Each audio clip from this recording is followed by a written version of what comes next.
استاد سے نفرت جو ہے وہ جنم لیتی.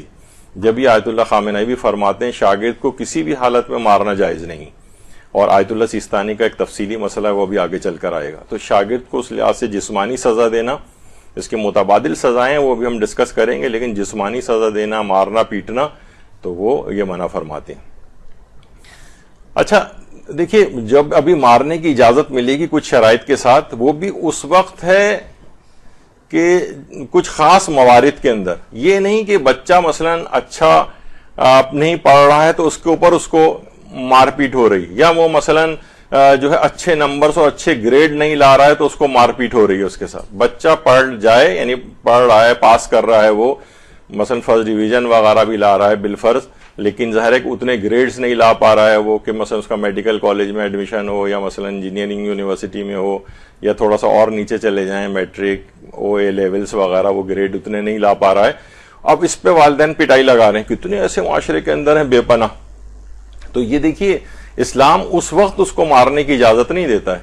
مثلا مار کے اس کا بھرکس اس وجہ سے نکالا جا رہا ہے کہ جناب وہ کہہ رہا ہے کہ میں مثلا فائن آرٹس کی طرف جاؤں گا, اور والدین کہہ رہے ہیں نہیں تمہیں سائنس ہی پڑھنا پڑے گی, تم اتنے گریڈ کیوں نہیں لے کر آ رہے ہو, تمہارے پر اتنا خرچہ ہو رہا ہے اور باپ مار رہا ہے. تو دیکھیے یہ چیز نہیں ہونی چاہیے.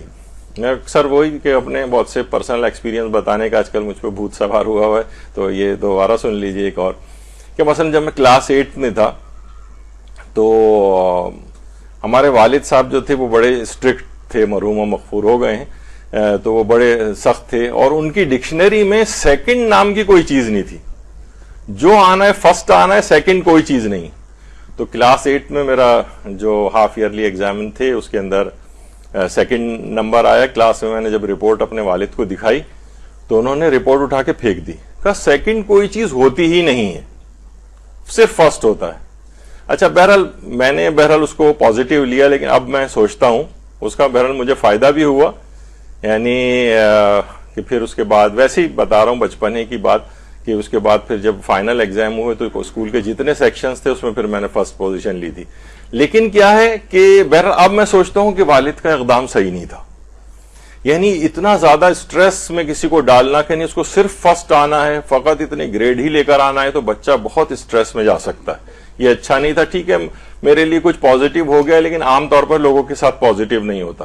تو بس بچہ ایک مناسب حد تک پڑھ لے تو مارنے کی اجازت اس کو نہیں ملے گی. خیر میری تو پٹائی نہیں لگی تھی, لیکن مارنے کی اجازت عام طور پہ والدین جو ہے وہ مخصوص گریڈز اور نمبر نہ لانے پہ مارتے پیٹتے ہیں.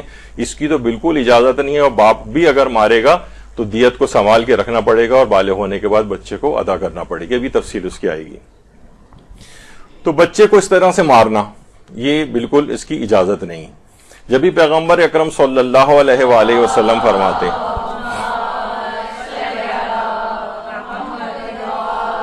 فرماتے ہیں تربیت میں تحمل سے کام لو اور سختی نہ کرو, کیونکہ ہوشیار معلم سخت مزاج استاد سے بہتر ہوتا ہے. یہ جو مارنے پیٹنے والا استاد ہے اس سے کہیں بہتر ہے کہ ہوشیار استاد ہو, کہ وہ مارے پیٹے بغیر کس طرح سے طالب علم کو اچھا پڑھوا سکے. تم میں ہی اتنی صلاحیت نہیں ہے استاد کہ تم اس کو اچھی طرح سے پڑھانے کا ہنر تم نہیں جانتے ہو, اس وجہ سے تم مار پیٹ رہے ہو اس کو.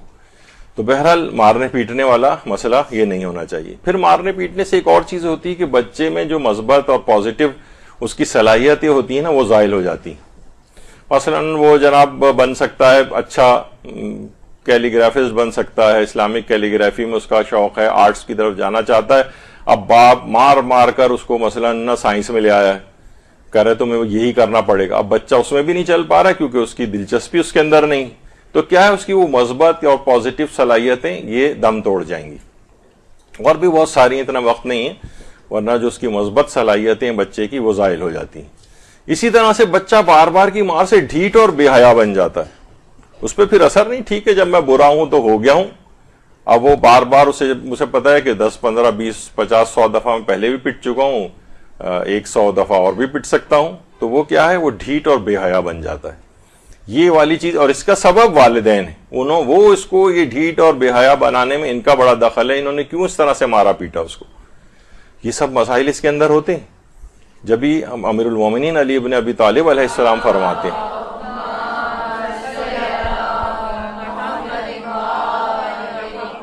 کہ ہر وقت کی ڈانٹ پھٹکار اور لعنت منامت سے بچے کے سینے میں بغاوت کی آگ بھڑک اٹھتی. چیخم پکار. اب بلکہ ایک سروے بھی ہوا ہے کہ بچوں کی چیخو پکار کرنے پر جو والدائیں ہیں بچوں کی مائیں ان سے دوگنا چیخ کر ان کو چپ کراتی. یعنی آپ چیخنے چلانے کو بڑھتا آپ تو ان سے ڈبل چلا رہی ہیں.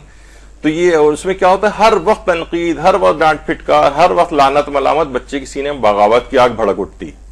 ہر وقت تنقید نہیں ہونے چاہیے, اکثر و بیشتر آپ کو برداشت کرنا چاہیے. مثلا بہت سی چیزوں پہ بچوں کو پٹائی ہو جاتی, شیشے کی پلیٹ توڑ دی, گلاس توڑ دیا, میز کا شیشہ توڑ دیا, بال کھیل کے مثلا بلب توڑ دیا سے کھیل رہے ہیں اگر, تو اس سے کیا ہوتا ہے کہ ہر وقت یا تو آپ ان چیزوں کو سنبھال کے رکھیں. بچوں کو آپ دیکھتے ہیں کہ ڈرائنگ روم میں عام طور پہ نہیں جانے دیا جاتا. بچوں کے اندر انرجی ہوتی ہے, اس کو وہ نکالیں گے, ان کو سوچتے ہیں کہ ان کو شاید چشمہ وشمہ لگا کے کسی کونے میں موٹی سی کتاب پڑھتے رہنا چاہیے ہر وقت. نہیں, یہ اس کے خلاف ہے. بلکہ اگر کوئی ایسا بچہ ہو تو اسے ڈاکٹر کو دکھانا چاہیے. تو یہ ہر وقت کی ڈانٹ پھٹکار اور لعنت ملامت, آپ چیزوں کو سیو کر کے رکھیں, ہٹائیں کہ وہ ٹوٹنے نہ پائیں, یا کچھ ٹوٹ بھی جائیں تو پیسے تو بچ جائیں گے لیکن بچہ جو ہے وہ ضائع ہو جائے گا. یعنی اگر ان کے ساتھ ایسا آپ کریں گے, کچھ چیزیں ہیں ان کو ٹوٹنے دیجیے, اس سے کوئی فرق نہیں پڑتا. اچھا, اب لیکن بچوں کی جو تعدیب ہے مارے پیٹے بغیر, ان کے اس کو کچھ متبادل طریقے بھی ہیں.